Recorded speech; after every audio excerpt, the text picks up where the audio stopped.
Bienvenidos a Historiar. Este podcast fue creado y producido por la ASAI, Asociación Argentina de Investigadores de Historia. Un podcast sobre historia argentina, latinoamericana y mundial. Acompáñanos en este recorrido por el pasado para pensarnos en el presente. Bienvenidos y bienvenidas a un nuevo episodio de Historiar, el podcast de la Asociación Argentina de Investigadores en Historia. Soy Flavia Fiorucci y hoy estoy acá con Beatriz Bragoni, historiadora de la Universidad Nacional de Cuyo y especialista en historia argentina y latinoamericana del siglo XIX. Beatriz, quien también es la presidenta de la Asociación de Historiadores que difunde este podcast, ha publicado muchísimos libros, entre los que se cuenta una hermosa biografía de San Martín. Y hoy estamos acá con Beatriz para charlar a propósito de un libro de reciente aparición, compilado por ella, sobre las mujeres de la Revolución, en la que participan otras 14 historiadoras y se discuten distintos temas que tienen que ver con el lugar y el rol de la mujer en el momento de la independencia. Hola Beatriz, gracias por estar hoy con nosotros. Hola Flavia, muchas gracias. Un Bueno, placer. en este libro del que hoy vamos a hablar, Beatriz y las historiadoras con las que trabaja ofrece una descripción de conjunto sobre la forma en que la revolución y la guerra llevaron a la movilización y politización de las mujeres en ese contexto, a la vez que muestra cómo esos procesos impactaron en la vida cotidiana de las mujeres. El libro tiene la virtud de acercar y poner en diálogo distintas investigaciones que estaban dispersas, otorgando, creo, a la cuestión de la mujer y el periodo revolucionario en América Latina un estatus como problema ya mucho más denso. Así que si te parece, Beatriz, podemos entrar a conversar sobre las cuestiones y los temas que abre este libro. Y bueno, mi idea sería como para empezar a situar al oyente y ir avanzando sobre los temas, ubicarnos un poquito en ese tiempo, hacer como un ejercicio de imaginación histórica en el momento revolucionario, en dos sentidos, ¿no? En un sentido más general, vinculado a ese momento de la independencia en Sudamérica, y otro más específico en relación a las mujeres. Así que te preguntaría, ¿cómo fue ese tiempo revolucionario que vos en la introducción describís como un proceso violento y creativo, plagado de incertidumbres, que desató posiciones a favor y en contra del gobierno y la independencia? ¿Qué significaba que se había roto con España y que se estaba construyendo un nuevo orden y qué significaba más que nada en la vida cotidiana? Bueno, me parece importante recuperar algunas cuestiones para entender ese proceso, ¿no? Porque hay momentos en la vida social o de los pueblos en donde el ritmo y las circunstancias cambian y no son necesariamente elegidas y enfrentan a la gente a nuevos escenarios en donde se organizan sus vidas cotidianas. Y en este sentido, la ruptura institucional y política de 1810, que de inmediato fue entendida por los actores de la época como una revolución, en tanto hay que recordar que se había destituido a los funcionarios coloniales y se aspiraba a fundar el autogobierno, ¿no es cierto? A raíz de ese proceso que fue común a todo el orbe hispánico, que es de la reasunción de la soberanía ante la vacancia del trono en España, ¿no? Y esto instaló un horizonte de expectativas realmente inédito que rompía con el pasado reciente y proyectaba un futuro en lo individual y también en lo colectivo. En torno a esto me parece que también hay que recuperar un tema, porque hay que tener en cuenta que se trataba de una extraordinaria transformación en la esfera de las creencias, ¿no?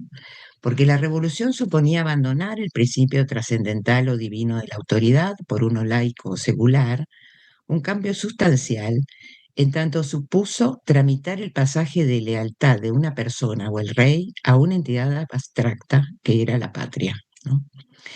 Y esa experiencia no podía quedar encorsetada en el mundo de los letrados o de las élites, convencidos o no de los pasos o estrategias a seguir, sino que penetró sobre todo en sectores sociales intermedios y del bajo pueblo, en tanto las exigencias del gobierno revolucionario para sostener el audaz emprendimiento ante la reacción de las autoridades coloniales fieles a la metrópoli y del estatus colonial de las posesiones de Fernando VII en América, modificó sus vidas cotidianas o acentuó prácticas sociales que ya habían permeado desconfianzas contra los españoles peninsulares.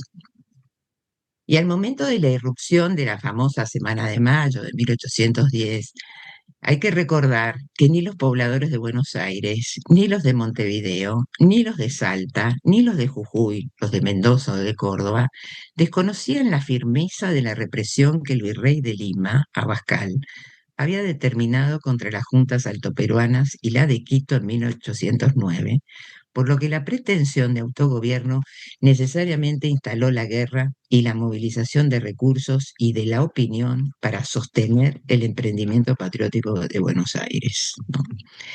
Y las mujeres en ese Sí, contexto, perdón, te iba a preguntar por las mujeres, ¿no? ¿Quiénes eran las mujeres de esa época y cómo las influye o cómo las impacta?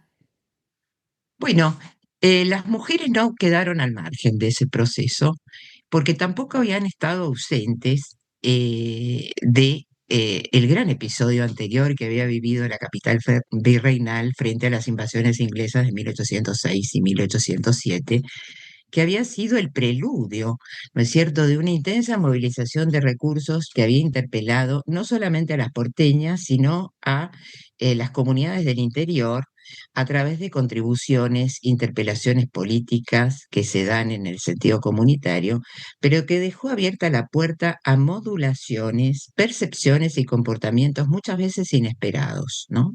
Y es esto lo que la revolución instala y lo que, en definitiva, los capítulos del libro van a ir demostrando, ¿no?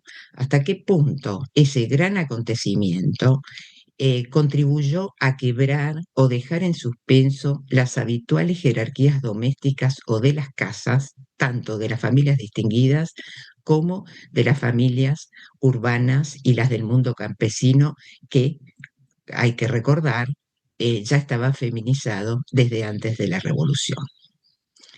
Y ese es ¿Me entonces ¿Podrías, margen. perdón, podrías aclarar esa cuestión de que ya estaba feminizado ese mundo campesino? Sí, ahora iba con eso. Ese margen de acción personal o individual no es episódico, ¿no?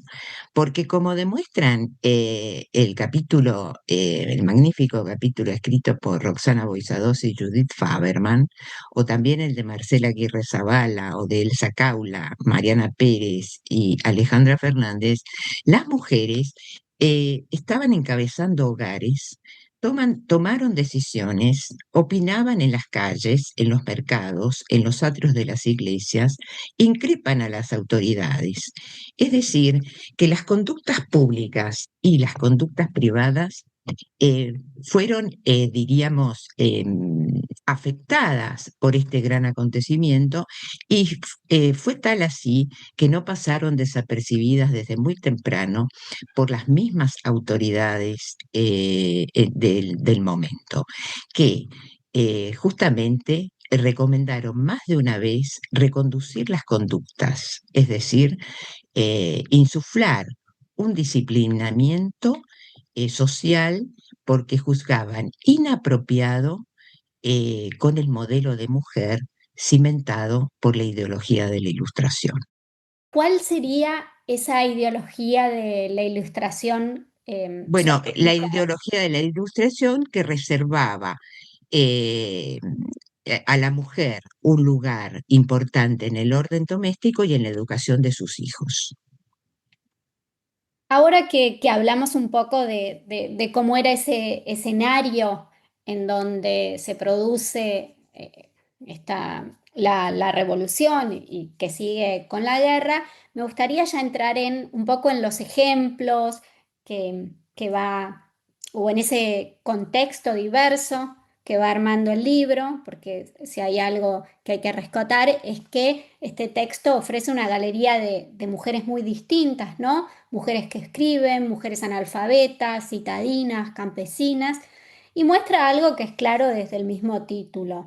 La independencia supuso experiencias muy distintas si hablamos de mujeres de sectores más altos o si nos referimos a mujeres de sectores subalternos, campesinas, indígenas, esclavas.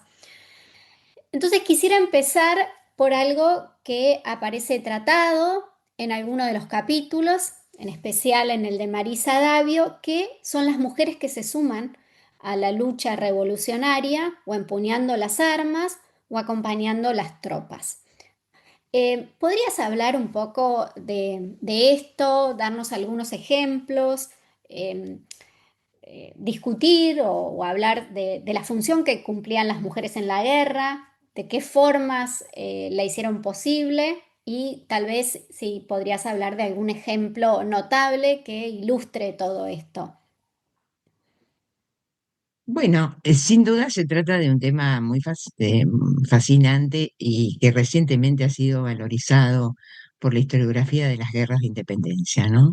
Las mujeres que acompañan a los ejércitos, y en este caso en particular el que señalás, el Ejército Auxiliar del Norte, porque cumplen diferentes funciones de asistencia o de cuidado, podríamos decir, y que develan al mismo tiempo las características de esa formación armada, porque no se trataba de ejércitos profesionalizados o modernos en el sentido actual de la palabra, sino que hay que ubicar estas formaciones armadas en lo que la historiografía ha definido como una guerra de recursos, ¿no es cierto?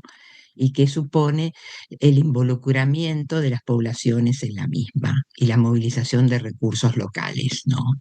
Y en este caso de familias, familias movilizadas, familias afectadas por la movilización y la politización popular. Y la historiografía lo que ha develado y lo que ahí justamente Marisa Davio pone en valor es de qué manera los soldados, ¿no es cierto?, eran acompañados por las mujeres, sean sus parejas o sus compañeras o no. En algunos casos también se ha comprobado que compraban esclavas para ser asistidos durante las campañas militares, ¿no?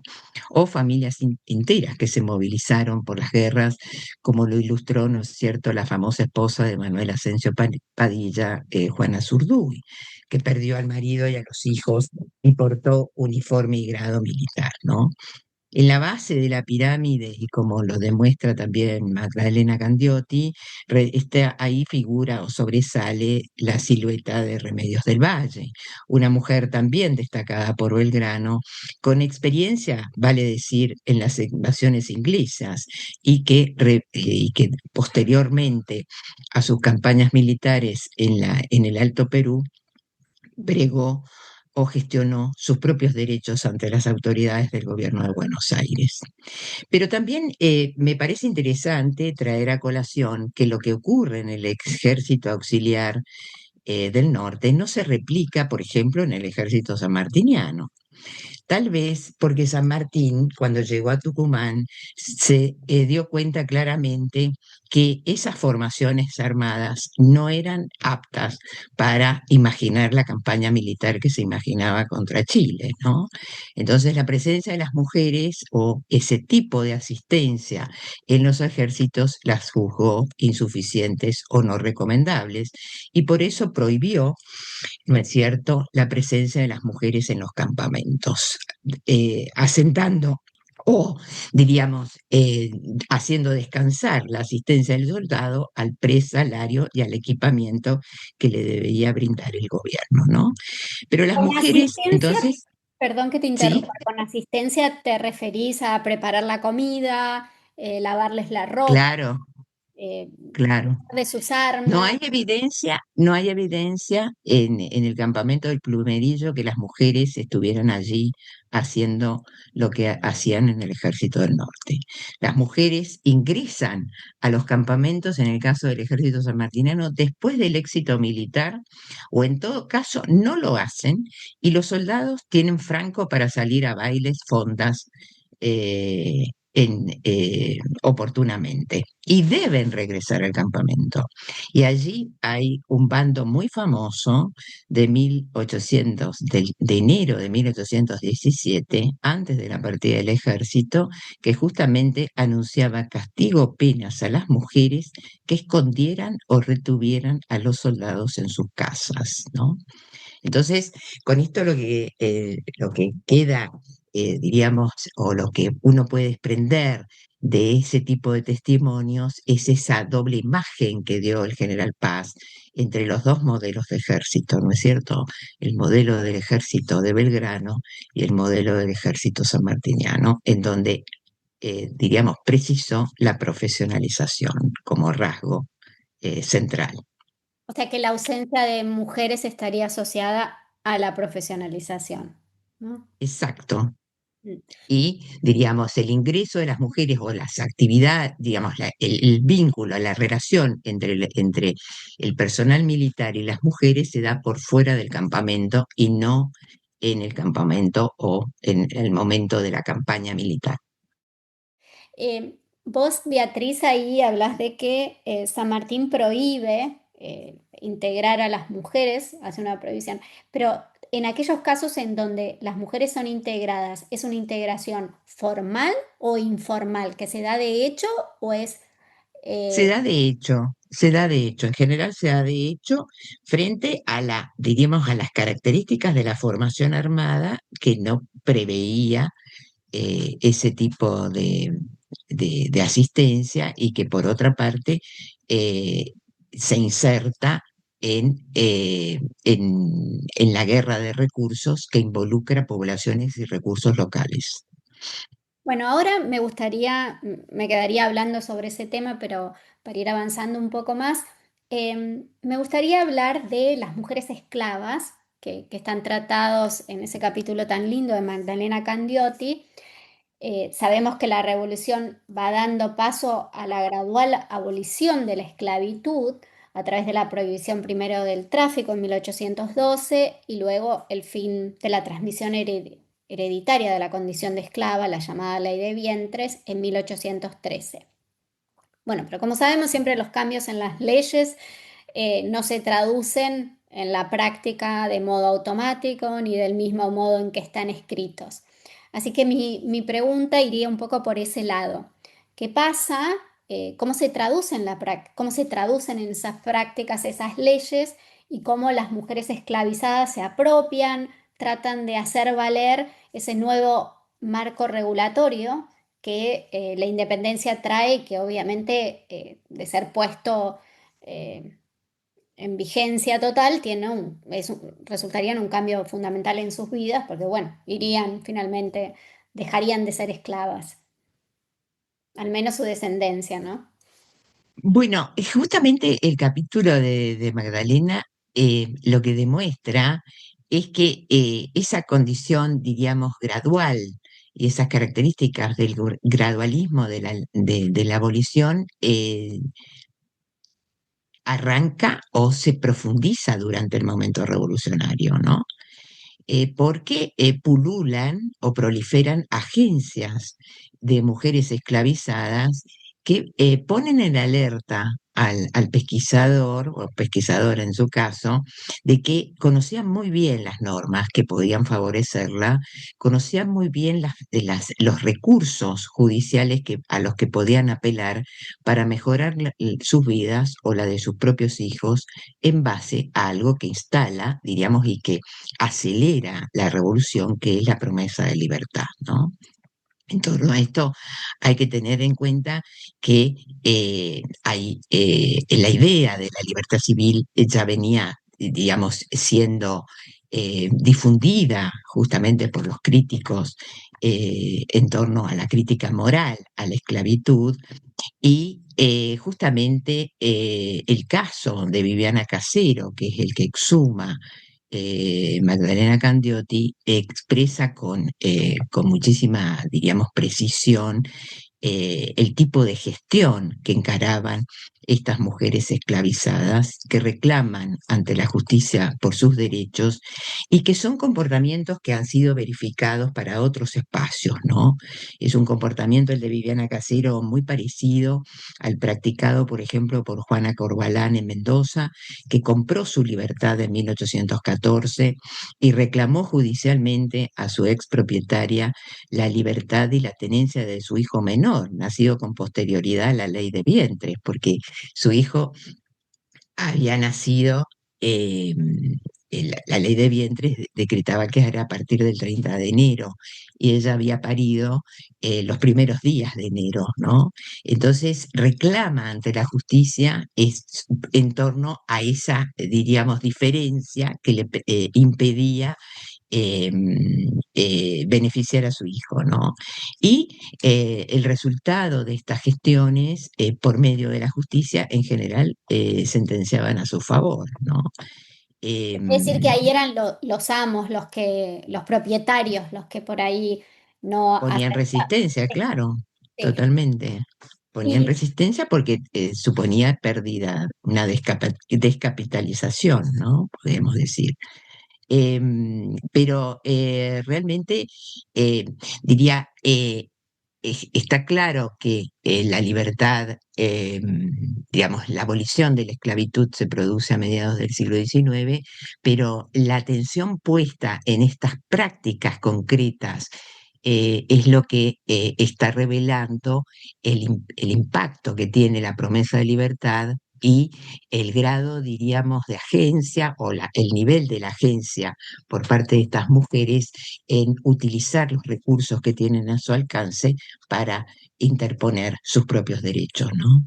sí, y ahí uno podría ver cómo encarna un poco la retórica revolucionaria en estas mujeres, ¿no? Cómo las envalentona o les da agencia, ¿no? Sí, les da agencia, eh, les fortalece la agencia y también lo que demuestra es el grado, diríamos, de información que tenían en torno a esto, ¿no? Y ahí, obviamente que hay que prestar atención a las sociabilidades de los grupos esclavizados, a las redes de comunicación, podemos decir, que funcionaban en la época porque las proclamas de libertad interpelaban de alguna manera y hay una asimilación de esas nociones que sirven para interponer recursos ante la justicia, sobre todo la justicia menor, ¿no? Sí. Bueno, ahora pasemos de las esclavas a otras mujeres de sectores subalternos que también trae el libro, que son las casicas y las campesinas, ¿no?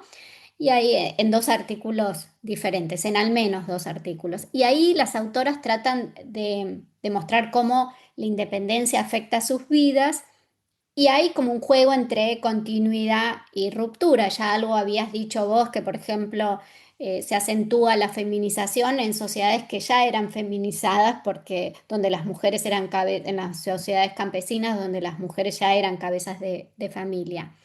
Entonces, bueno, te preguntaría para que nos hables un poco de las mujeres indígenas y las campesinas, em, que cómo interpretaron la guerra, el momento revolucionario, pensaron que esto cambiaría sus condiciones de vida, apelaron a esos nuevos lenguajes que la revolución traía. Eh, y sí, te diría que sí, Flavia, porque el capítulo de Florencia Roulet sobre las casicas pehuenches es muy incitante por varios motivos, desde el punto de vista metodológico y desde el punto de vista de los resultados que obtiene a partir de una intensificación del archivo, te diría, ¿no? Y una lectura a contrapelo de la información producida por los funcionarios coloniales en el registro de los parlamentos celebrados con los pehuenches y en algunos casos los puelches entre fines del siglo XVIII hasta 1814, cuando la frontera sur, eh, diríamos, era motivo de atención y buscaban, sobre todo, fortalecer los vínculos de cooperación en vista a un fenómeno que es particular, pero que es determinante en esta política de frontera, que es el vuelco de las parcialidades indígenas de Concepción, del sur de Chile, a favor de la restauración del pendón real, ¿no? Entonces ahí lo que hace Florencia Roulet es muy interesante porque rescata o exhuma los testimonios de dos cacicas pehuenches, Ignacia Huentenao y Josefa Rocco, y las define como arquitectas de la diplomacia indígena que hasta el momento han sido invisibilizadas y que cumplieron un papel determinante en esas negociaciones de paz y en las relaciones comerciales y que tramitan en parte el relato revolucionario, porque justamente uno de los parlamentos que se celebran en 1812 en Mendoza trae a colación, diríamos, la asimilación de ese lenguaje revolucionario en la asociación de la esclavitud con la situación colonial, ¿no? Y la promesa de un nuevo orden. Entonces el discurso pehuenche marca rupturas y continuidades, que era tu pregunta, porque si en tiempos coloniales el denominador común con los mendocinos era su proclamada condición de vasallos del rey de España, ahora apelaban a la noción de fraternidad con sus paisanos por ser nacidos en Indias. Entonces, realmente es un fenómeno muy atractivo y que repone, ¿no es cierto?, el papel de las cacicas y el papel, sobre todo hay que tener en cuenta que, digamos, son cacicas porque son hijas de caciques, es decir, el linaje está de por medio, pero lo importante es señalar que esos parlamentos no estaban dominados solamente por varones, caciques, mocetones, etcétera, sino que las mujeres tenían un lugar en ese espacio, ¿no? En las mujeres campesinas, que escrutan Judith Faberman y Roxana Boisados, demuestran experiencias que no son equivalentes, pero sí agencias femeninas en las provincias del norte y del oeste. Y el libro sí o sí tenía que mostrar una cara de las mujeres campesinas, ¿no? Porque hay que tener en cuenta, ¿no es cierto?, que a lo largo del siglo XIX la población es mayoritariamente rural y analfabeta en los territorios o en las provincias que pertenecían al virreinato y las que después pertenecieron, ¿no es cierto?, a la actual república, al territorio actual de la república, ¿no? Y ahí esas mujeres campesinas también son protagonistas como suplicantes, como haciendo peticiones, increpando a las autoridades, develando eh, em, la importancia tanto de las migraciones que ya se habían disparado desde fines del siglo XVIII, con las nuevas desplazamientos de los varones y la salida de los varones, ¿no es cierto?, de los hogares a raíz de las levas forzosas o las levas voluntarias, ¿no? Entonces, lo que ahí se pone en evidencia son las mudanzas, los padecimientos e incluso los desplazamientos, la pérdida de bienes, como también los donativos, ¿no?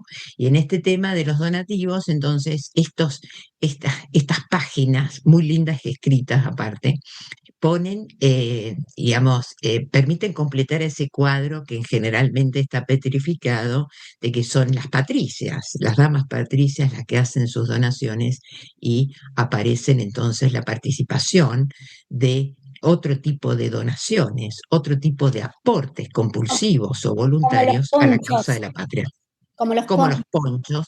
ponchos y el trabajo, porque en algunos casos, cuando no tenían nada, lo que ofrecían o lo que daban era trabajo, cosían camisas para los soldados, ¿no? Esto justamente muestra una cuestión importante: las mujeres quedan solas, pero no aisladas de ese mundo social y político en transformación, ¿no? O sea que son parte. Bueno, pero ahora me gustaría pasar un poco al mundo más letrado, al mundo de la letra, Ujú. hablando de las cartas, ¿no? Muchos de los textos se nutren, e incluso algunos se basan en gran parte en el estudio de cartas, incluido tu capítulo, y ahí aparecen retratadas, es un mundo distinto al de las campesinas, las casicas, sino que eh, aparecen ahí en esas cartas retratadas los sentimientos, las pasiones de mujeres que muchas veces están lejos de sus maridos, de sus hijos, ya sea porque están en el frente, en misiones diplomáticas o en el exilio, al que son sometidos por los vaivenes de ese tiempo que vos hablaste que fue muy incierto.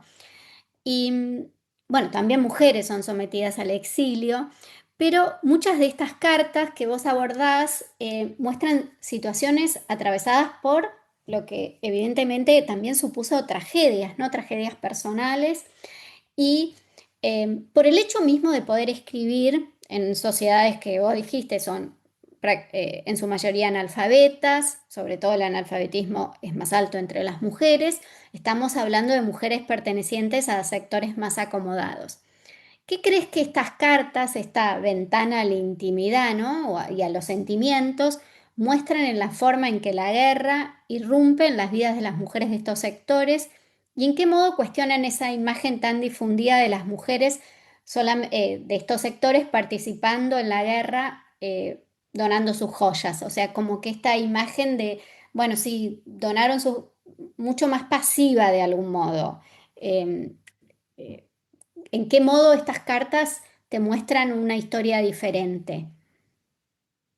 Bueno, como bien señalás, las cartas son escasas, y también tienen otro problema, que están dispersas, ¿no? En general las cartas de las mujeres afectadas por la revolución y la guerra eh, están alojadas o depositadas junto con los archivos de sus maridos, padres o los hijos. Es decir, que la carta femenina no tiene autonomía en sí misma, no hay un fondo de colección de cartas, ¿no?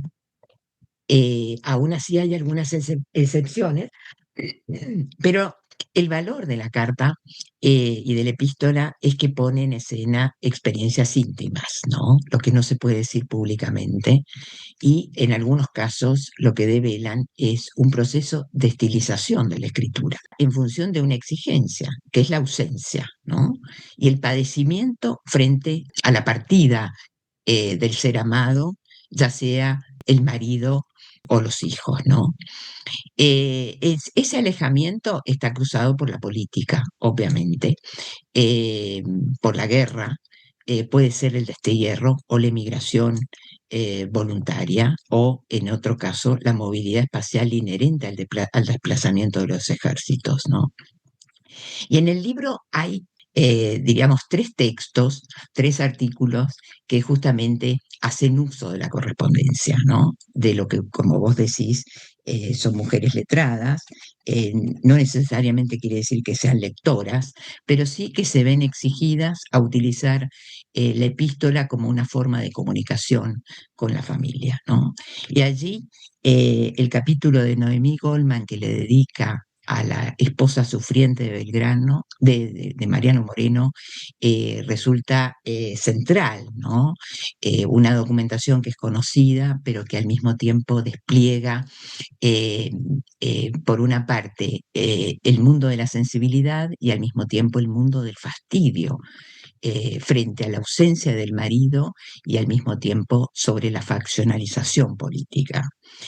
En cambio, el capítulo que le dedica a Marcela Ternavasio, Las princesas borbónicas, lo que justamente pone en escena es el papel de las mujeres en la política matrimonial de una casa reinante en declive y de un imperio en declive. Y en mi incursión sobre las mujeres de los Carrera, de los chilenos que fueron eh, desplazados de la conducción revolucionaria en Chile y que vivieron la emigración y fueron, diríamos, dramáticamente, terminaron sus vidas en las provincias del Río de la Plata, entre 1818 y 1821, justamente enhebra esa correspondencia entre la hermana y las cuñadas, el padecimiento de la marginalidad en el poder, ¿no?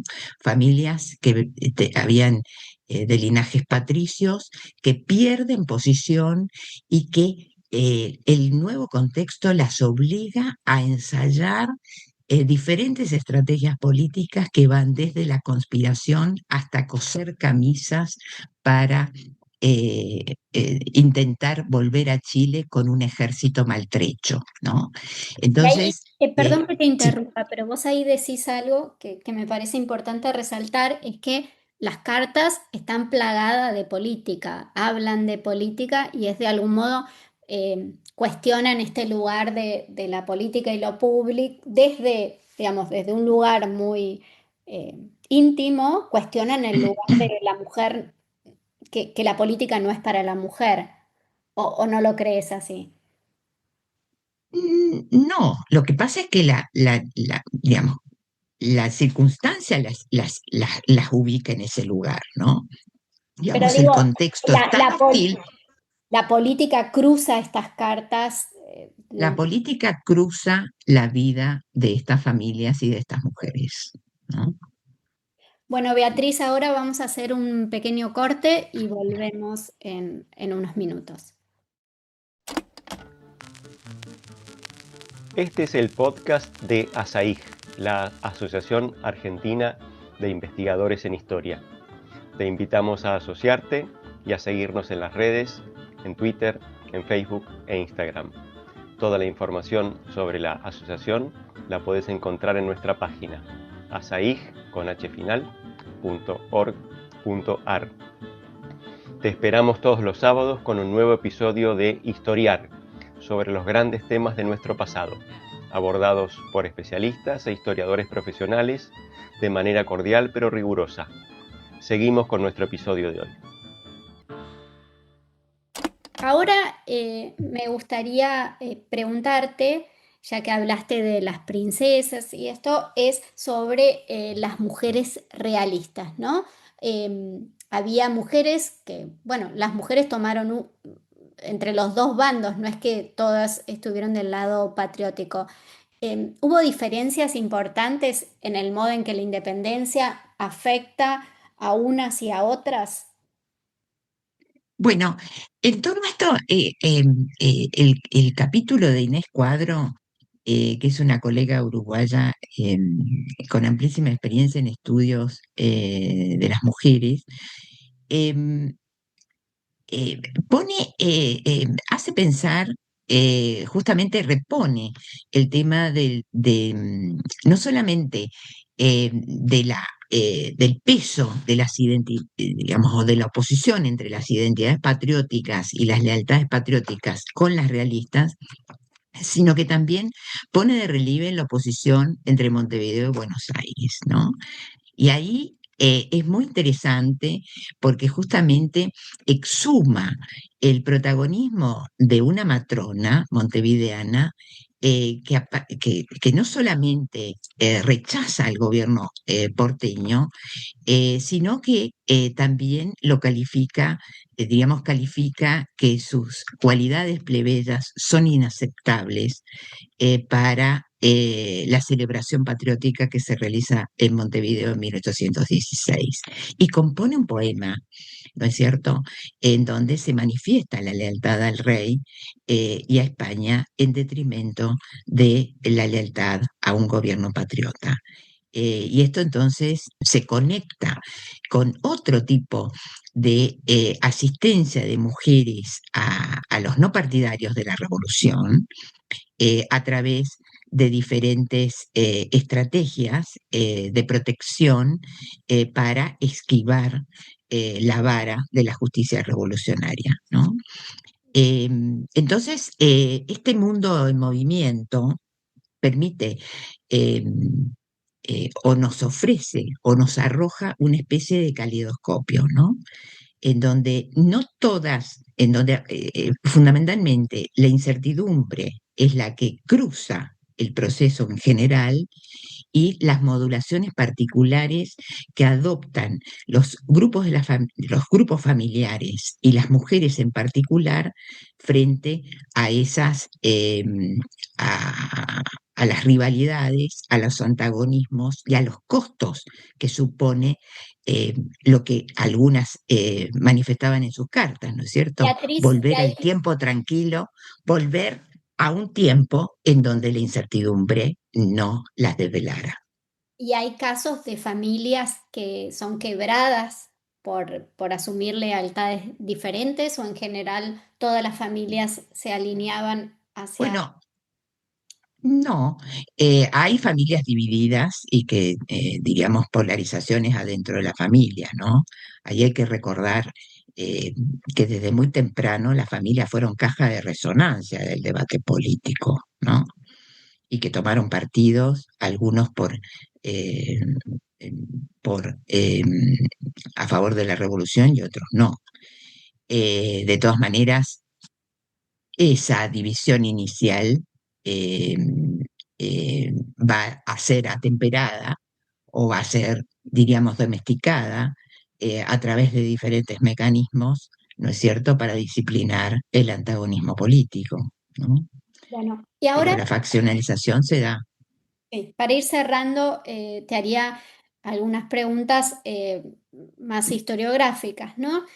Para nuestros colegas, si pudieras hablar un poco bueno, de los desafíos de escribir, vos algunos fuiste mencionando, por ejemplo, las cartas que están dispersas, de escribir esta historia.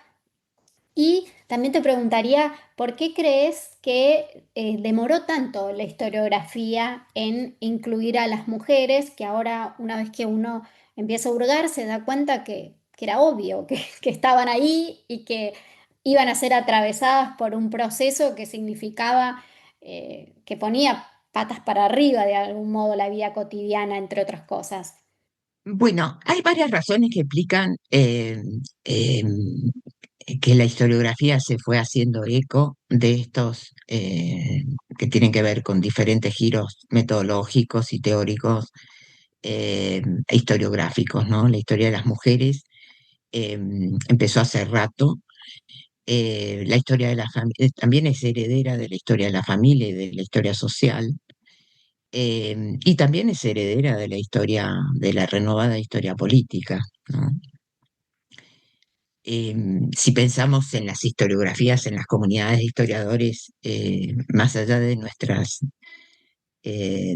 cofradías, son debates que están instalados hace rato y que en la Argentina también han tenido sus jalones, ¿no? La historia de las mujeres ha sido cultivada en los últimos 30 años, la historia de la familia también, eh, y la historia rural, eh, etcétera, ¿no? El tema es que incluso hay antecedentes de historia, hay dos historias de las mujeres en la Argentina, ¿no es cierto?, en los años 2000, y después una reciente, ¿no es cierto?, que en diferentes tomos. Eh, este libro lo que buscó es, diríamos, focalizar las experiencias de las mujeres en el momento revolucionario y es tributario de esa renovación, ¿no? Con un doble desafío, con un desafío que justamente asume el problema del subregistro de las experiencias de los sectores subalternos, que es común a todos. El subregistro supone que hay que, diríamos, indagar fuertemente en colecciones documentales que están en los repositorios públicos, como también hacer uso, ¿no es cierto?, inteligente de la información para interponer interrogantes sujetos a la evidencia disponible, ¿no? Y allí controlar uno de los mayores riesgos, que es el anacronismo, que es justamente aplicarle o someter esas experiencias femeninas con agendas que corresponden a otras etapas históricas, ¿no? Eso es lo que justamente en uno de los capítulos se señala. No sabemos si todas estas acciones y prácticas de las mujeres pueden llegar a interpelar el modelo paternalista clásico, pero lo que sí está claro es que para entender ese mundo social hay que entender las características de esas formas familiares y no anteponerlas, ¿no es cierto?, a los modelos de familias nucleares que después caracterizaron el proceso social posterior.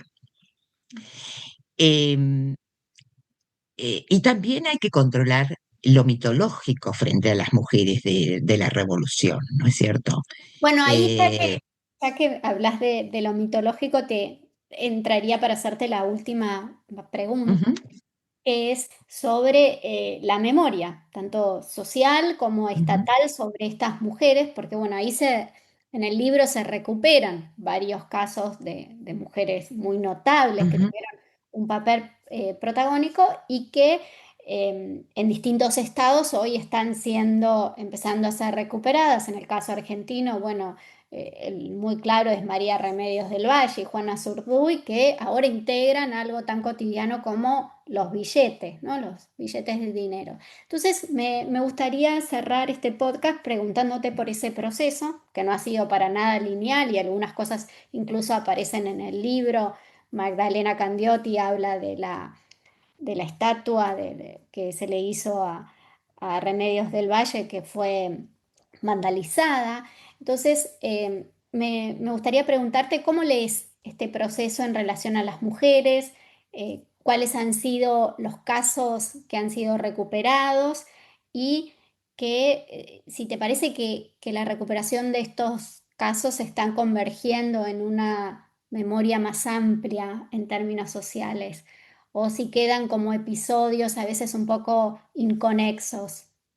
Bueno, el caso de Remedios es, digamos, el más conocido, pero justamente el libro repone dos trayectorias que son muy importantes, trayectorias personales durante la Revolución y, diríamos, su conversión a la mitología nacional y en algunos casos provincial, que son los casos de Macacha Güemes y Juana María de Lara en Paraguay, ¿no? El caso justamente de la hermana de Güemes que vivió dos mundos en esos años, ¿no? El de su hermano enrolado en la Revolución porteña y firme defensor de los derechos de los gauchos frente al, al bando realista, y el de su marido, que militaba justamente en el sector realista, ¿no? Y lo interesante es justamente la construcción mitológica de ese protagonismo femenino, porque hay muy poca información de lo que es justamente información dura, quiero decir, ¿no? Documentación histórica sobre el protagonismo de Macacha. Es todo, digamos, hay mucho condensado en torno a las versiones orales que fueron recuperadas y formalizadas por la historiografía salteña, ¿no? Y que finalmente la convierte en una heroína de la revolución, ¿no? Un caso similar al de Juana María Lara. Las dos eran hijas de las élites, son mujeres que pertenecen a los grupos más destacados y que en tiempos recientes, como demuestra Victoria Barata, ¿no es cierto? Juana María Lara ocupa un sitial eh, como la hacedora de la patria paraguaya, ¿no? Porque funcionaba tuvo un protagonismo importante en la mediación entre Buenos Aires y Asunción, pero que esa estilización y la monumentalización lo hace desde el Estado, ¿no es cierto?, en tiempos recientes. Y esto, digamos, si uno digamos, si lo pensamos en perspectiva histórica, tiene mucho que ver con los procesos sociales, culturales y del movimiento de las mujeres de los últimos 30 años, ¿no es cierto? Hay que pensar también que en la Argentina se hizo un salón de mujeres y que recientemente fue desmontado de la Casa Rosada, ¿no es cierto? Entonces, aquí aparece no solamente el tema de la memoria estatal, no solamente los usos políticos del pasado, sino también la selección y el papel que ocupan, ¿no es cierto?, los contextos y las explosiones memoriales en conjunción con los lenguajes o las liturgias estatales, ¿no? Entonces, hoy por hoy podemos entender estos procesos y tenemos, me parece que todos los estudios sobre memoria, no limitado solamente a la memoria del pasado reciente, permite justamente hacer jugar estas diferentes escalas, estos diferentes juegos de memoria en diríamos, frente a los dramas más recientes de nuestras culturas políticas e históricas con los del pasado, ¿no? Bueno, Beatriz, muchísimas gracias por esta conversación. Ha sido un gusto. Y a ustedes los oyentes de Historiar, muchas gracias. Nos encontramos pronto con un nuevo episodio.